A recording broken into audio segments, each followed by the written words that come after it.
Welcome to Raise the Line with Osmosis.org, seeking solutions with leading experts on how to increase healthcare capacity so people can get the care they need during the COVID-19 crisis and beyond. Hi, I'm Dr. Rishi Desai, and today on Raise the Line, I'm happy to be joined by Dr. John Danaher, the Global President of Clinical Solutions at Elsevier, which supports the work of researchers, clinicians, and educators around the world. It's a 140-year-old company, and they publish over 2,500 digitized journals, including The Lancet, and many important reference works like Gray's Anatomy, the reference for Anatomy, not the TV show.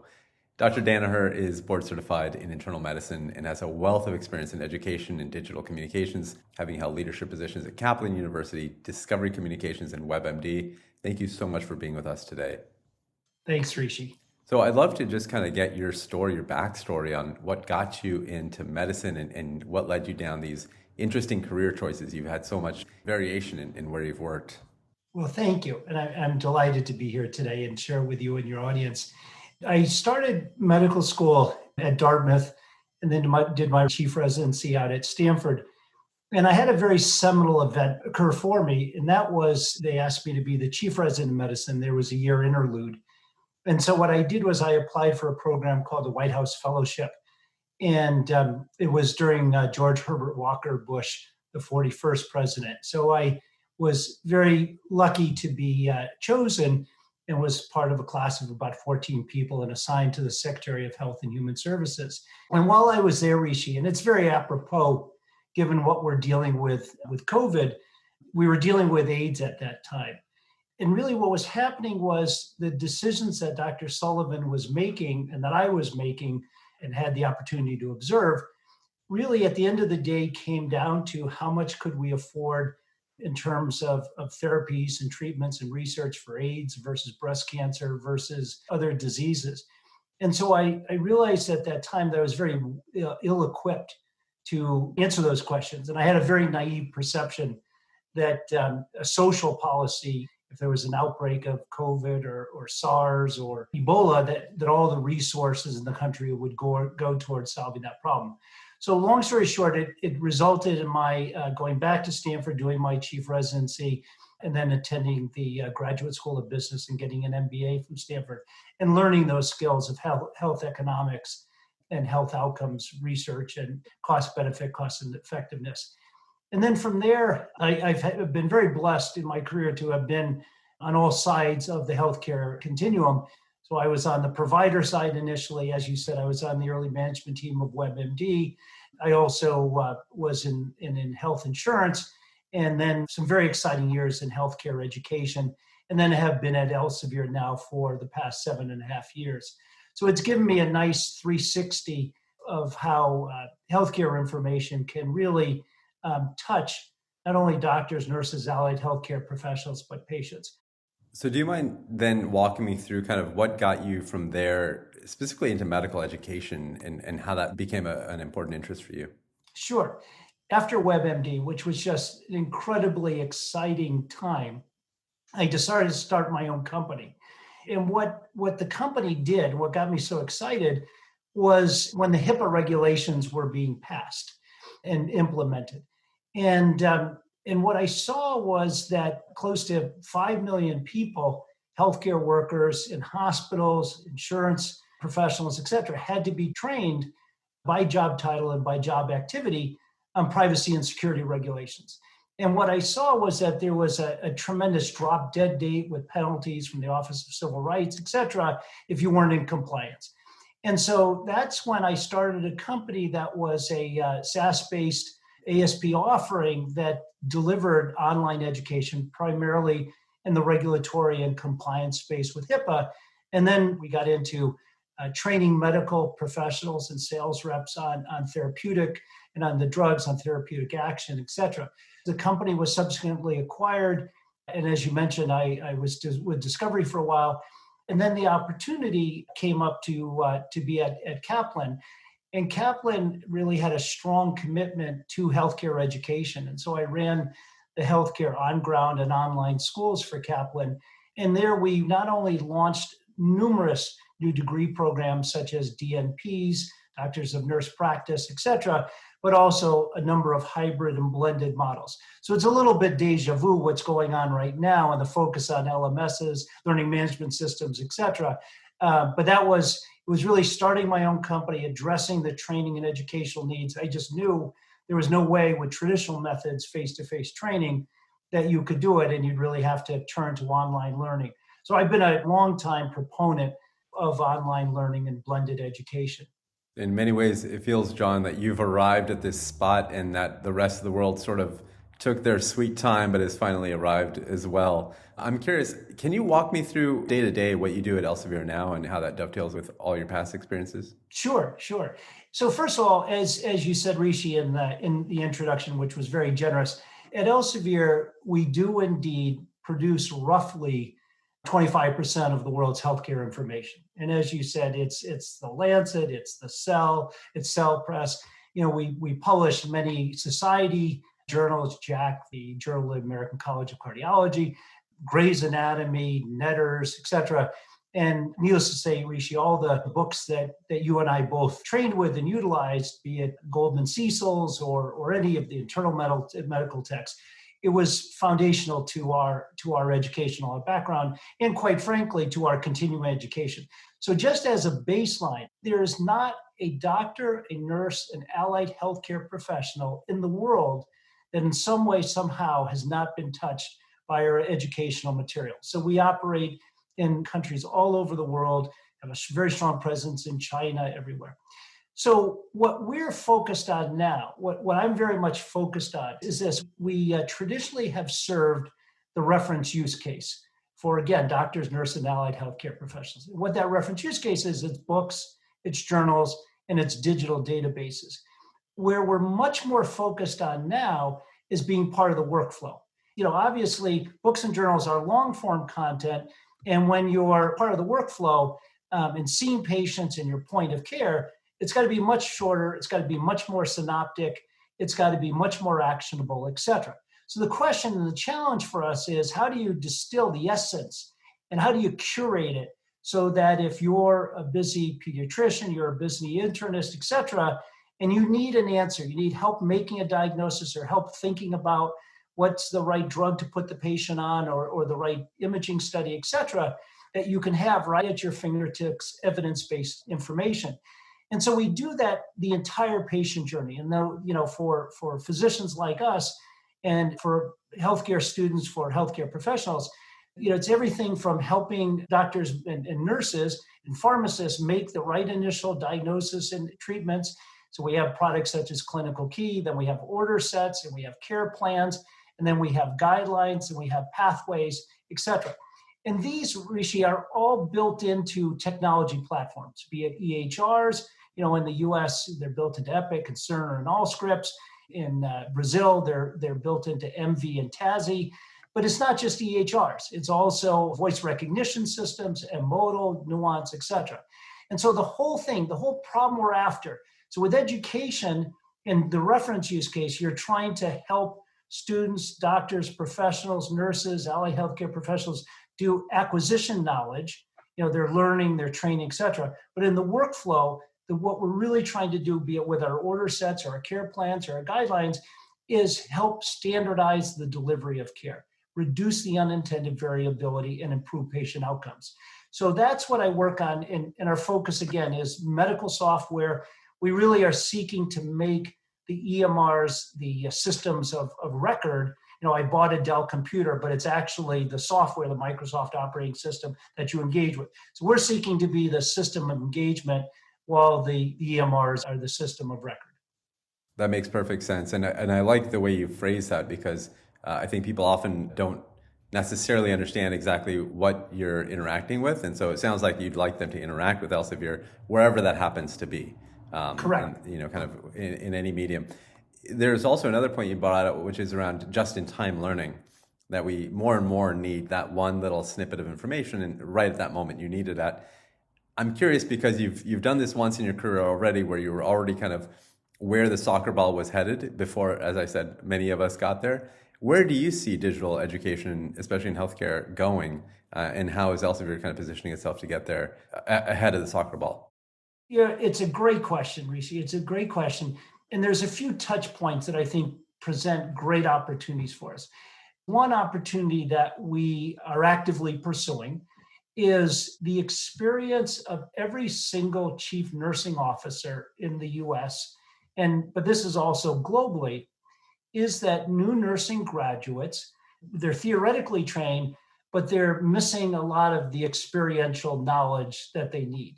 So even if they come out of the premier Ivy nursing school, the University of Pennsylvania, or they come from the University of Washington, et cetera, anywhere, or they come from for-profit schools, the Chamberlains, the Kaplans, et cetera, there's a tremendous need for onboarding, and there is a tremendous need to give them those skills that they need to be contributory.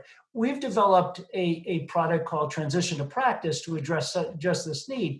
There's such a shortage, be it for doctors, medical students and nursing students, of clinical space for opportunities to do rotations, to be able to get the experience as a student that you need.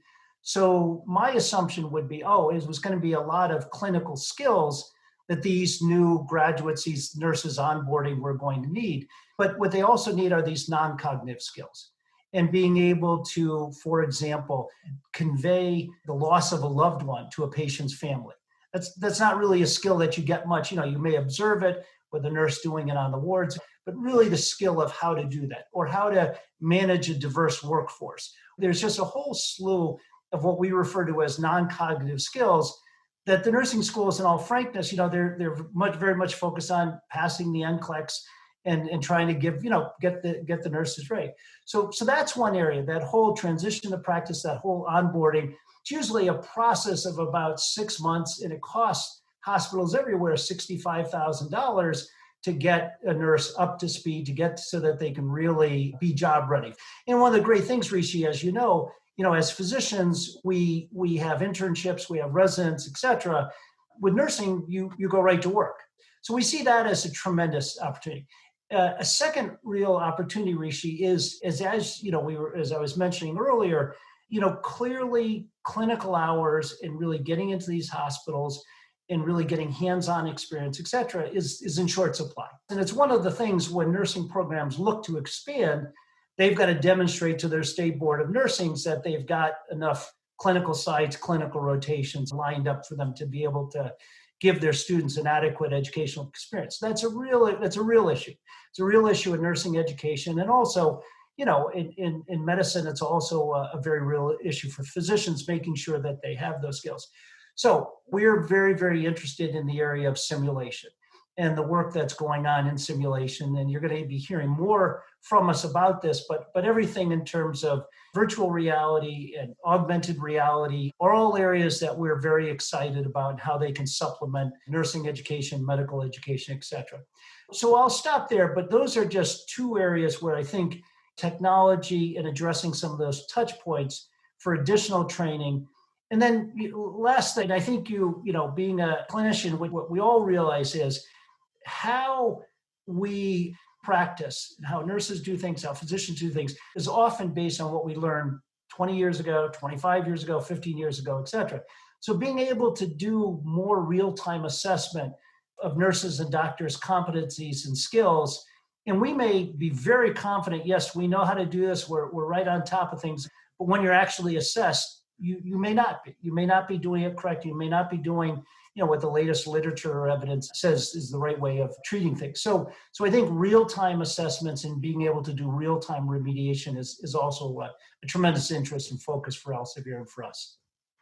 So if I'm hearing you right, you mentioned that some areas of focus are interpersonal skills, maybe soft skills is a phrase I often hear, although the word soft is probably not the best one.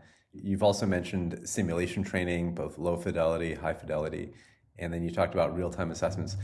I'm curious, with those three priorities in mind, how has COVID-19, I would assume, maybe accelerated some of those priorities, but specifically within domains? Like, are you seeing more interest among certain groups like nurses for simulated trainings, or among, let's say, allied health professionals for real-time assessments? Are you seeing any certain trends that would be of interest?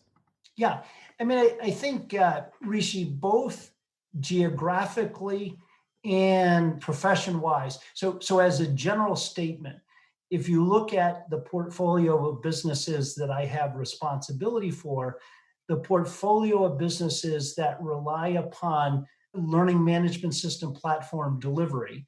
And so these are things such as e-learning skills, simulation skills, videos of skills, et cetera. So that whole line of business, it's outperforming compared to our forecasts and our projections for the year. So just as a general rule, that whole sector is doing quite a lot. There have been some tremendous, wonderful surprises. So for example, I'll just mention in Korea, we've had a strong interest in skills training. In Japan, we've had a tremendous amount of interest. We offer a product there called Safety Plus to help with a lot of the training and education that has to go on in hospitals.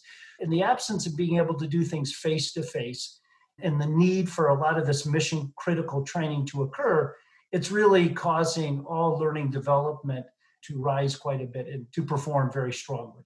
That's phenomenally interesting. I mean, especially the international piece, I would have never thought of that. So I'm curious to learn maybe why that would be the case in those geographies. Broadly, COVID is affecting the entire world and has exposed a lot of fractures in our healthcare system. What do you think are the top few things we need to do to strengthen our healthcare system more broadly? I think what COVID did, Rishi, is it really unmasked some of the structural defects in our healthcare system. I know for one, you have a personal interest in telemedicine and telehealth. And obviously, just like learning development, learning management systems and online learning, that's another area that, I think people like the two of us had been looking at it for years and saying, well, why don't we do more of this? Why don't people use and leverage this modality for the elderly, for people who don't have easy access to transportation? Why don't we do more telehealth? So clearly what COVID has done is really caused that whole industry, that modality to significantly increase. So I think there it's been an example of a wonderful accelerant.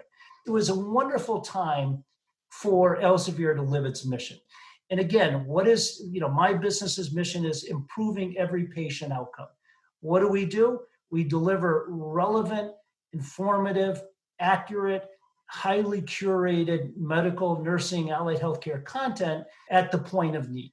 Let's just talk about the morass of misinformation. There's a need for an authoritative, clear, definitive voice in this morass of healthcare information. And everybody's got an opinion about what therapies work, when vaccines are going to come. So again, I think the first thing that it's unmasked is really the role for authoritative, informative, accurate, peer-reviewed information, again, which bespeaks what we do. So that's number one. The second thing is that, Rishi, there was tremendous amounts of research that needed to be done about the right ways of doing things, the right way of treating this disease. I mean, just even a very obvious example, and we've gotten wonderful testimonials from all over the world. We launched 3 free COVID resource sites, making our information and our tools, be they COVID order sets, care plans, et cetera, be they Lancet articles, be they our research tools, free. So what it also unmasked, quite frankly, was just a need to fill in the knowledge and the knowledge gap about how best to treat this disease and how to manage it. So that's the second thing. And then specifically, we developed a whole bunch of tools, as I was saying earlier, that were specific for COVID in terms of order sets, in terms of care plans, because people really didn't know what to do or how to do it. And we rose to the challenge. The organization rose to the challenge. My business unit in particular, I'm so proud of.